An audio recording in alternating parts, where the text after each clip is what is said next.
He was like, well, you can do something. You can go talk to coach about earning a WP in this class, and let's try to start this thing over.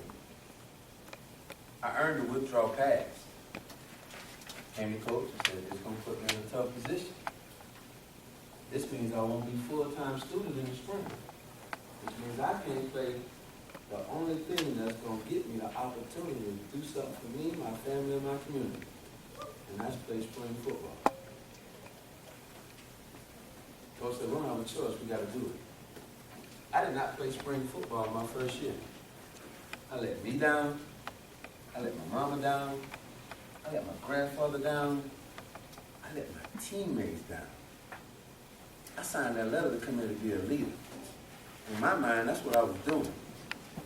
Oh, I had back, I had support. I walk in the cafeteria, bill mate, I might have 10, 15 with me.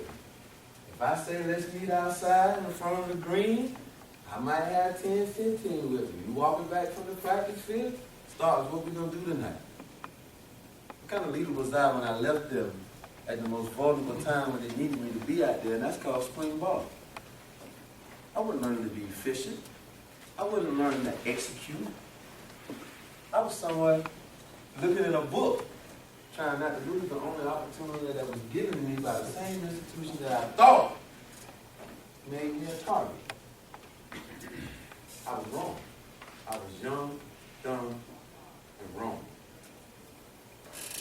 Some of us in this room, I don't use those words to describe anyone other than myself. I'm fortunate enough to be an educator now. I don't believe anyone deserves that D word. But I think you get my point.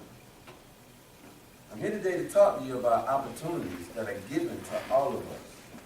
Not sure about the religious culture in the world, but I use a lot of analogies, and I think God dials up a lot of phone numbers. The question is whether or not you pick up the telephone and answer. We all get opportunities. Where are you when your number is being dialed? You can bring it back to football. You can be a reserve player. When the ACL goes on the start, coach man turns to get the next man up, you dialing your phone number. Are you answering the call?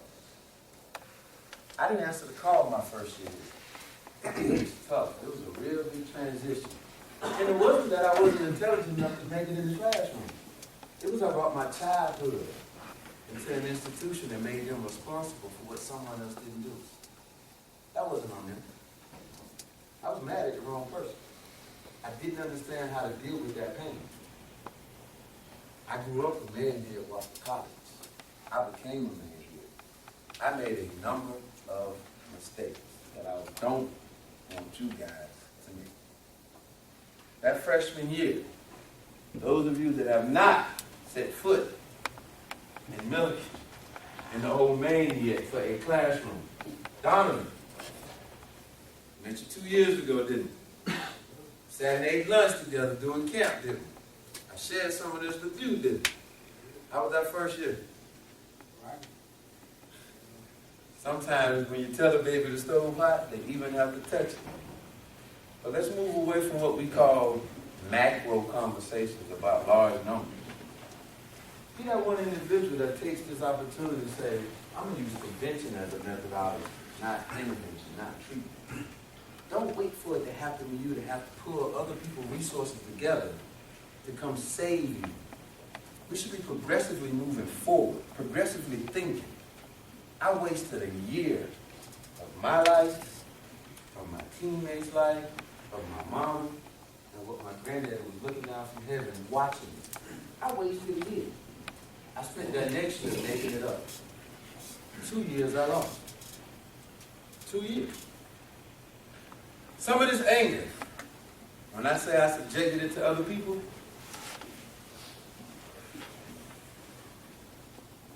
got into a couple physical altercations here at Wofford. Not proud about it, but these are lessons that y'all need to hear.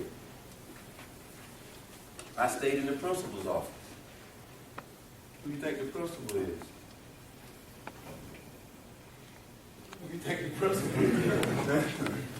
How many of y'all done got 2 a.m. phone calls and being instructed to be in the old gym at 5:30 in the morning?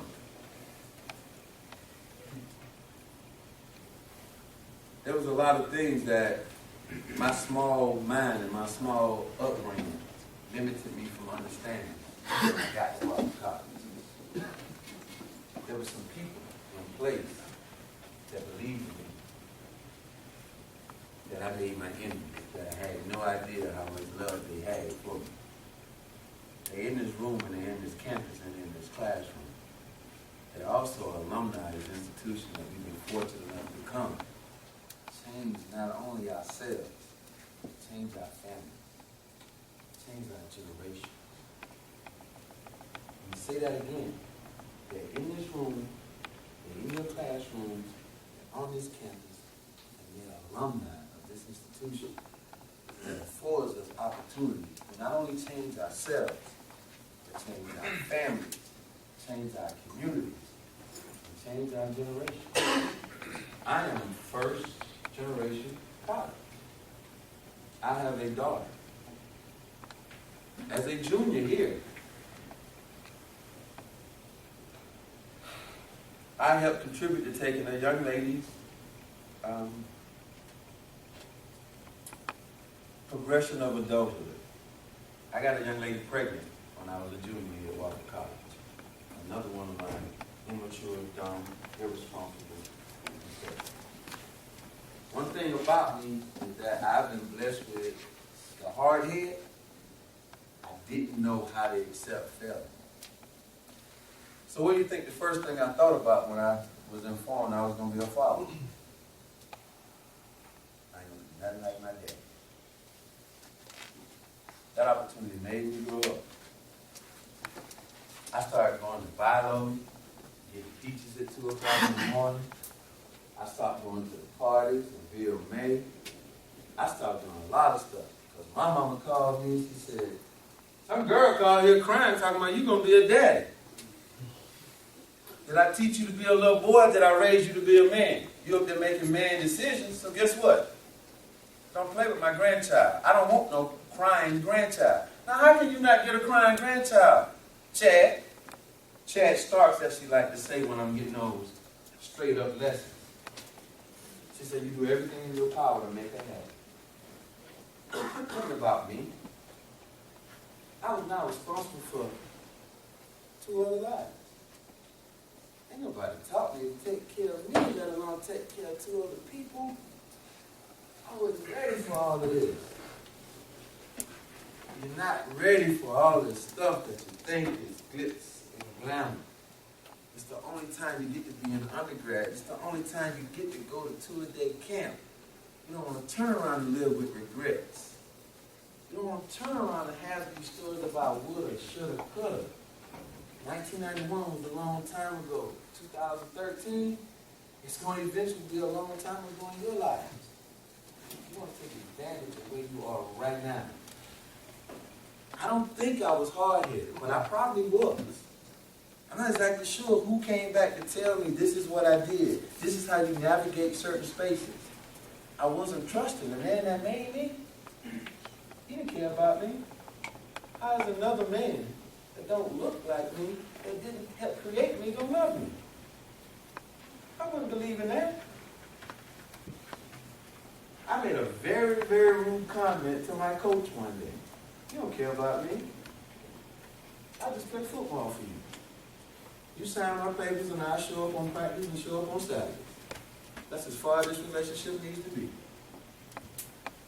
Well, I apologize for that comment some years ago. And that was one of the most growing pains that I experienced.